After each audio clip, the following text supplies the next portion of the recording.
Moi, dit un des fumeurs de pipe, j'eus le départ assez bougon. Je ne fus pas un de ces types qui chantèrent dans le wagon.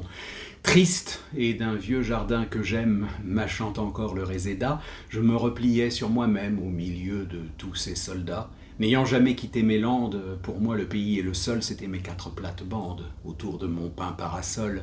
Rêveur, étonné que des cuivres m'appelassent à des combats, j'aimais la France dans les livres, je ne la réalisais pas. Pourquoi mentir? Le wagon rude sentait le vin et la sueur, je n'avais que la certitude de faire un médiocre tueur.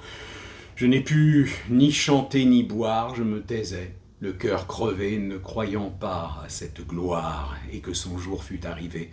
Mais, ayant bu leur dernier litre, les autres s'endormirent. Moi, de mon coude, essuyant la vitre, vaguement, sans savoir pourquoi, je regardais passer les choses d'un œil lourd. L'aube vint, je fus surpris par des métamorphoses. Les arbres couraient plus touffus, les cyprès devenaient plus rares, tout changea. L'aspect des taillis, le style des petites gares. Et tout d'un coup, je tressaillis, un vallon s'ouvrait d'une grâce inconnue à mes yeux encore, l'herbe eut une fraîcheur plus grasse, la moisson élargit son or, secouant mes torpeurs nocturnes.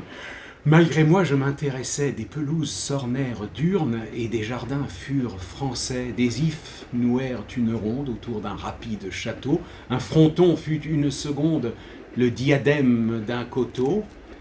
Les ondes les plus transparentes et les plus lumineux massifs, à des vitesses différentes, passent sur des plans successifs. Un verger vient, rit, se dérobe.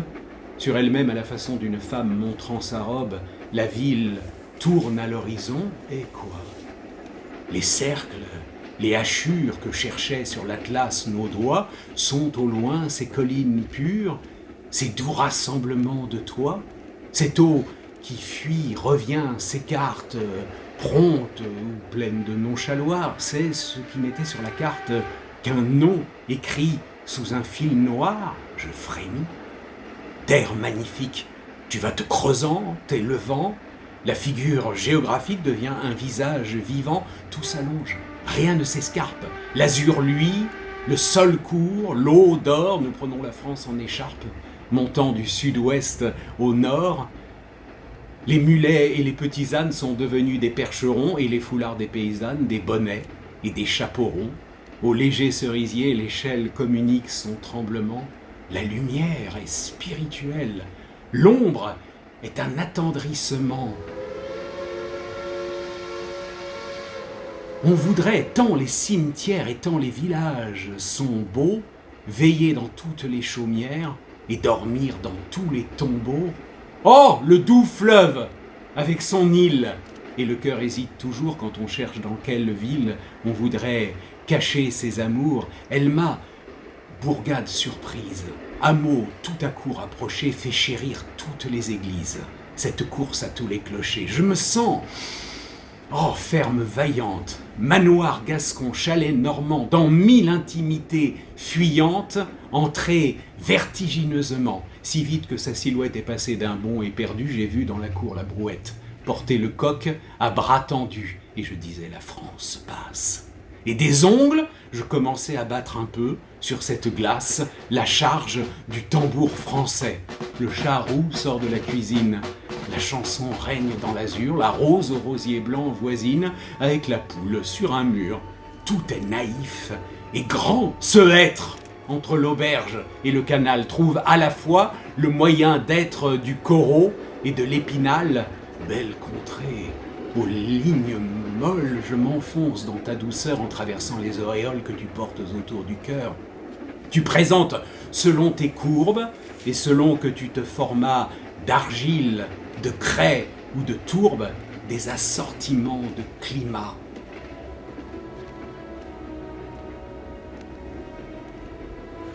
J'adorais une métairie, et dans le cadre sursautant, un autre coin de la patrie la remplaçait au même instant.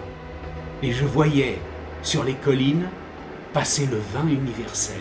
Nous longions les glauques salines et je voyais passer le sel.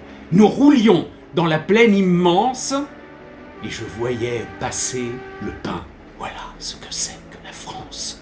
Bourdonnait sans cesse le train, et sans cesse plus fier, moins triste, pour mieux voir encore ce que c'est, j'effaçais mon souffle égoïste sur la vitre qu'il ternissait, ainsi pour que, sans le connaître, je ne risque pas de mourir, le sort faisait cette fenêtre, sur tout mon beau pays, courir. C'est ce long bouquet de feuillage qui, pendant 2 jours et 2 nuits, m'a fouetté l'âme, et ce voyage m'a fait le soldat que je suis. Et soudain, quand sur une plaine un soleil large étincela, je criais « Cela vaut la peine de mourir pour ce pays-là !»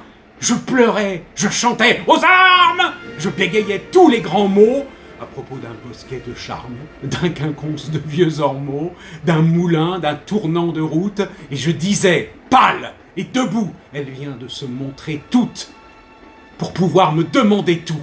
Et je vois encore le visage que près de moi fit un dragon quand je baisais le paysage sur la vitre de mon wagon.